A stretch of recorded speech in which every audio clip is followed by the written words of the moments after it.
Y'all running from it. What's up? We not running from it. What's up? I was there in real time. You and Jay-Elect. I was there in real time. I went. I was in the overflow room, man. You spray baby oil on you? No, I never. But the Puff trial, the Puff verdict. Mm-hmm. Yeah, Puff verdict came down, man. The biggest charge, the RICO charge, he was found not guilty. Mm-hmm. Right? RICO and sex trafficking, And found not guilty. Yep. And then what was he found guilty on? The transportation for the purpose of prostitution. Mm-hmm. Yo, Ish. We called that one. Yeah, you did. Yeah, he did. Mm-hmm. How do we feel? Well, wait. First, describe what was the energy in the overflow Okay, room. so when we saw some footage outside the courtroom. When the verdict came down, outside erupted. I mean, they went crazy. The people were there hugging each other. Some people were crying. I didn't know what was going on. That's what I saw outside. And also when I arrived, they were having a baby oil off, like pouring baby oil on each other and dancing. This guy named So Ahmad. they did that before the verdict got No, announced. the verdict came down and they started to do that. Gotcha. Yeah. Okay. And then the next Was thing, there a Walgreens close by, or did they just come They straight? brought that they shit brought that with there. them. Yeah. Pre-planned. And you didn't.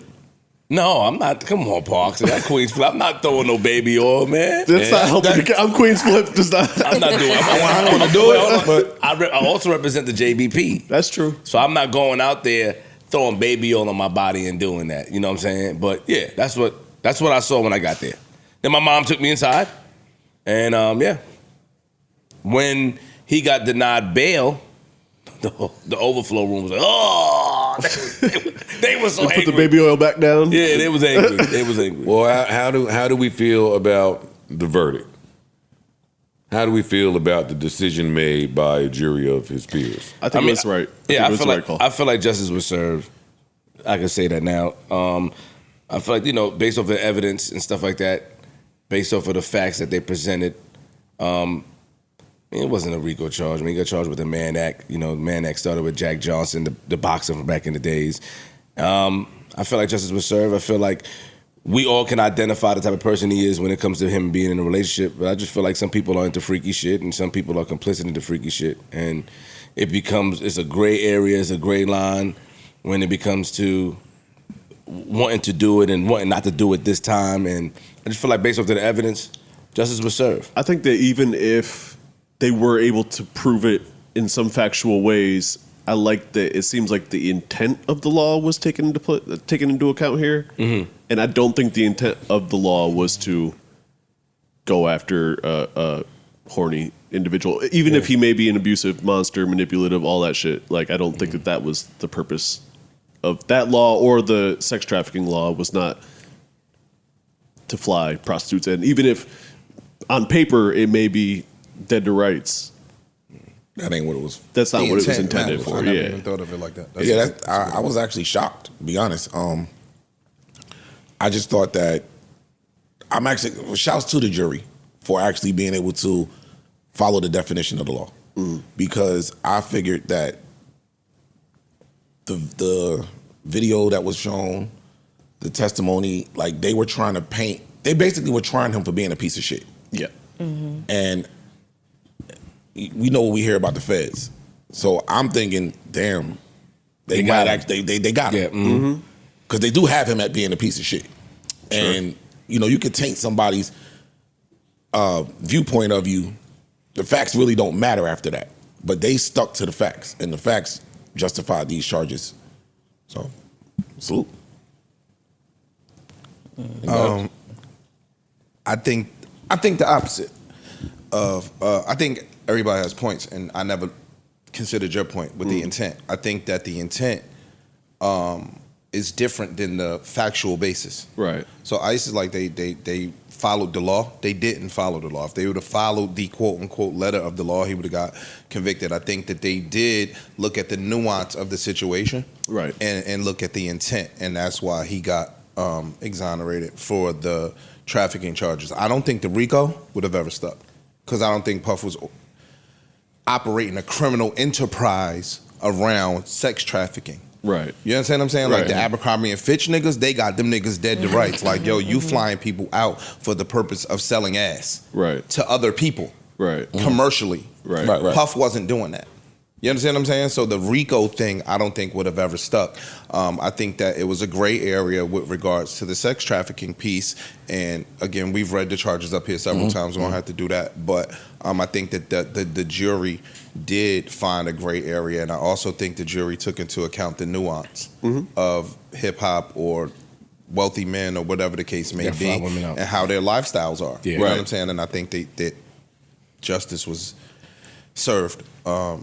His sentencing will determine if the extent of the justice, but I think that they got it right. Because there's no mandatory minimum. Let's get the sentencing separately. Yeah. Okay.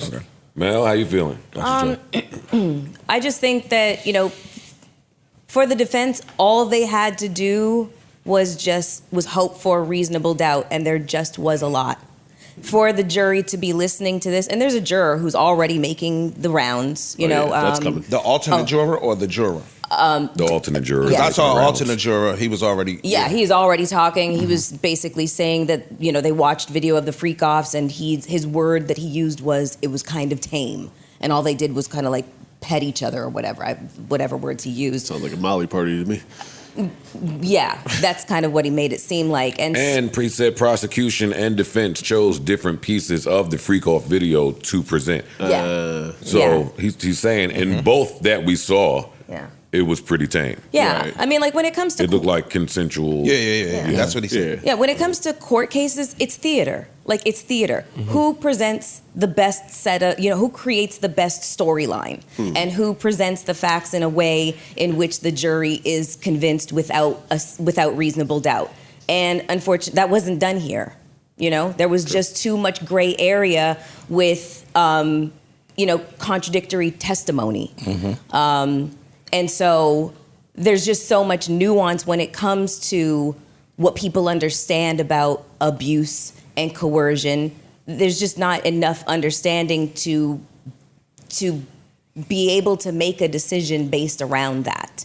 There's some people who can look at this and say, these women were victims or these people were victims. And there's other people that don't believe that at all. And then that right there is the gray area of which we speak. And that right there is where I could see the jury walking in there and saying, there's too much reasonable doubt here to convict on those particular charges. I'm pretty interested to see how this all plays into like the celebrity boogeyman. That's the other thing too. Trope, which probably started with like the Pizzagate and all that shit. Yeah. Like, we now have like footage of one of the biggest celebrity boogeymen that we've seen, and he was acquitted on it. You know what I mean? Like, I feel like celebrities, I certainly get not feeling sorry for them, but I think it's also weird to just automatically assume, oh, he's rich and famous, he's doing super nefarious shit. Well, the opposite could actually be said, because let's take L.A. County. Every time that the celebrity goes on trial for some heinous act, Robert Blakely, was that his name? Don't worry about it. O.J. Simpson. Blake. Robert Blake, yeah, because it was Bonnie Lee Bakley. That was his wife that was murdered. Phil Spector was the first celebrity trial where a guilty verdict was issued in like 40 years. So for the most part, celebrities tend to get off. There's just that wow factor of watching celebrities on, and also buying into who they are. Like in the case of like Puff, he's created like the soundtrack to our lives. And so there's that kind of connection that we feel with them that will, that might sway our decision making, know? Right. So yeah, that was just my thoughts on it. And another thing, this would have set a crazy precedent. Yeah, for sure. Like, had he been found guilty of sex trafficking, RICO, the entertainment, just a wealthy person business would have been flipped upside down. It would open the floodgates. It would open floodgates. Even just like slightly rich people, like Yeah. there's a lot of people that engage in something that could be considered sex trafficking if this were to be set as a precedent. That's true. Neutral button.